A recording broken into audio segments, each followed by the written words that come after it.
Sikretong malupit, pwede pa bulong. Nakikita mo naman, di ba? Nakita na! Siyempre pag ikay magsusundalo, dapat lang mabilis ang mga kilos at matalas ang mata mo. Kailangan magaling kang sumipat para tamaan ang sagot. Este ang target.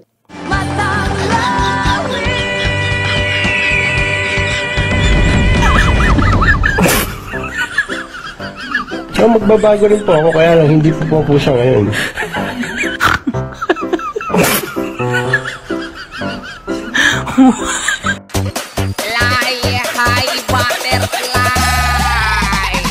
Sinong nagsabi na pang Gen Z lang ang ganire? Abay maski kaya sa mga Thunders, pwedeng pwede.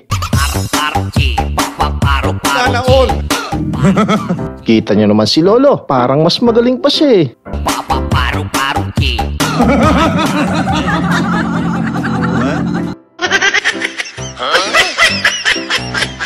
Magaling talaga itong si Manong sa kadyutan. Akalain mo kasi nagamit pa niyang pansenyas, pang-atras abante ng truck.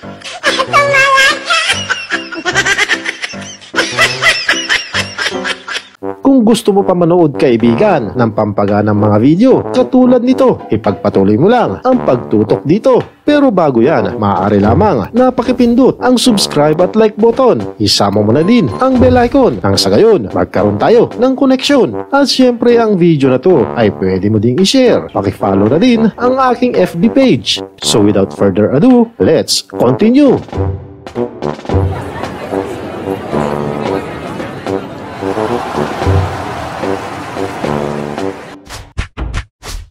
Mahal, gusto ko kung mamamatay ako, mag-asawa ka uli. At si paring Cardo asawahin mo. Sa laki ng dinadalang galit sa dibdib ni pare, si Mrs. ang naisipan niyang pambawi para makaganti. Diba kaaway mo yun? Bakit siya gusto mong mapangasawa ko? Gusto ko rin kasi siyang magdusa. Gago! Gusto mo mamaya ng 45? Yun bang labandero ka na at the same time, rapper ka pa?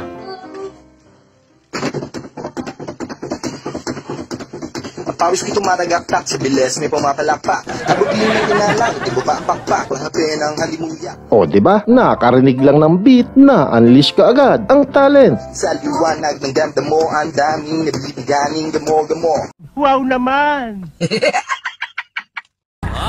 Pwede bang bagalan ko ng kaunti para sa hindi makaintindi? Di naman patatalo si Aling Bebang. Simula pagkabata niyan, pagrarap na ang nakahiligan. Dami ko dun narinig na wala pa kasing astig. Puta ko ay kinilig, bumilib na parap na rin kaso wala pang gig. Dati puro trip. At ngayon, kahit lahat ng ngipin, nagkalaglagan, patuloy pa din at di tinitigilan. Di nawawala ng pag-asa na may producer na makapansin sa kanya at mabigyan siya ng pustisong maganda.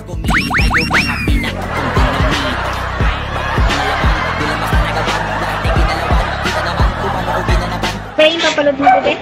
Ano? Unlicol, yung pangtawag. Sabi ni Papa, pang Cavite daw yun. Unlicol, be. Pangtawag talaga yan. Oo. Unlicol na nga. Oo. TM yan, pangtawag. Ang kulit! Ang kulit! Ayusin mo ate, dapat sa Cavite lang yung pantawag at hindi pang tawi-tawi. TM yan, pangtawag. Pangtawag ng Cavite yan eh. Okay ka lang? Ayaw mo bang pangtawag sa probinsya? Hindi, sa Cavite lang, sa ano. Sa Cavite lang pala sa gusto mo? Oh, doon sa ano eh, Paliparan. Hindi, wow. Malinaw naman ang kanyang pagkakasabi, kaya di ka dapat magkakamali. Tsaka ate, yung SIM card niyan ibang klase, medyo maselan yan at maarte. Sa Cavite din kasi nabili yung cellphone niyan, kaya matik doon lamang din umiikot ang signal. TM yung ano niya, smart. Magkano na? 20. Ay, smart. TM yung ano niya, yung loob niya. 20 lang. Oo. Dubi-dubi-du! Bidu-bidu! Dubi-dubi-du! Bidu-bidu! Nakadikit ka, di ba? Oo. Dikit ka. Pag nakatapat na, di ba? Pag nakatapat na yan, muso mo, gaganon mo na. Galing ha? Ngayon, atras ka, kabit ka pa ganon. Simpleng-simple at hindi komplikado. Ganyan si Mang Tolome kung magturo. Gamit lang mga bagay-bagay tulad ng remote at kopi ko na ituturo na niya kung paano mag-park sa gitna ng dalawang auto. Ngayon, hindi ka pa, huwag mo ididikit din, ay sasagad. May kunti pa siguro allowance. Saka ka pipihit kasi gaganon yan, oh. Ganon.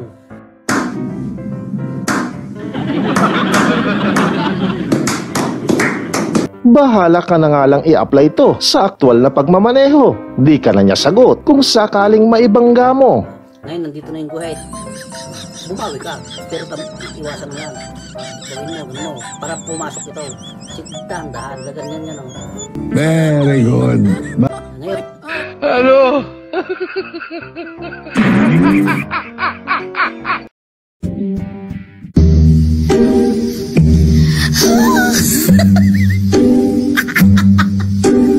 Kay Mang Tolome dapat to nag-seminar para naturuan ng tamang alituntunin sa pedestrian. Siga ka ba? Umalis ka dyan. Tanggalin mo! Tanggalin mo! Tanggalin mo! Panalaki po! Para mapansin, ganito ang diskarte ni Chong. Panalaki po! Ayaw nyo? Tatapon ko to! Isa! Dalawa! Ay, dami nagabang, pakitapon! Wag na!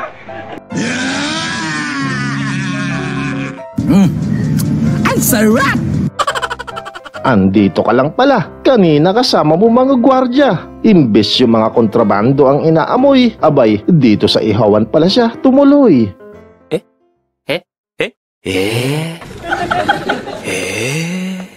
Ngayon bang first time mo mag-work? Tapos, first time mo din mawalan ng work. Ate, magkano to? Punch mo muna.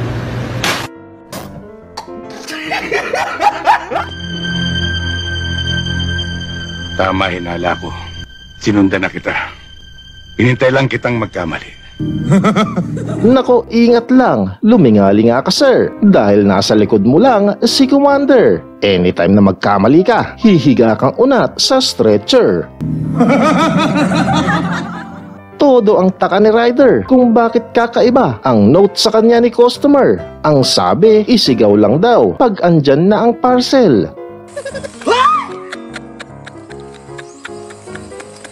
Jai! Parcel mo, dumating na! 괜찮아.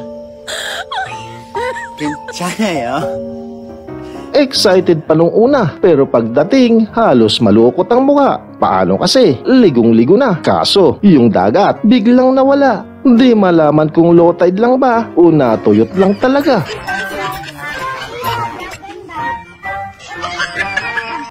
Marami na kasing scammer ngayon, kaya itong si Tropa, mahirap na magtiwala. Ini ada lu. Ayan mga kaibigan, ang mga makukulit at pantanggal umay na mga video. Naway kayo ay naaliw at naibsan kahit paano ang nararamdamang lumbay. Maraming salamat sa walang sawa niyong pagsubaybay at hanggang sa susunod muli nating pag-uugnay.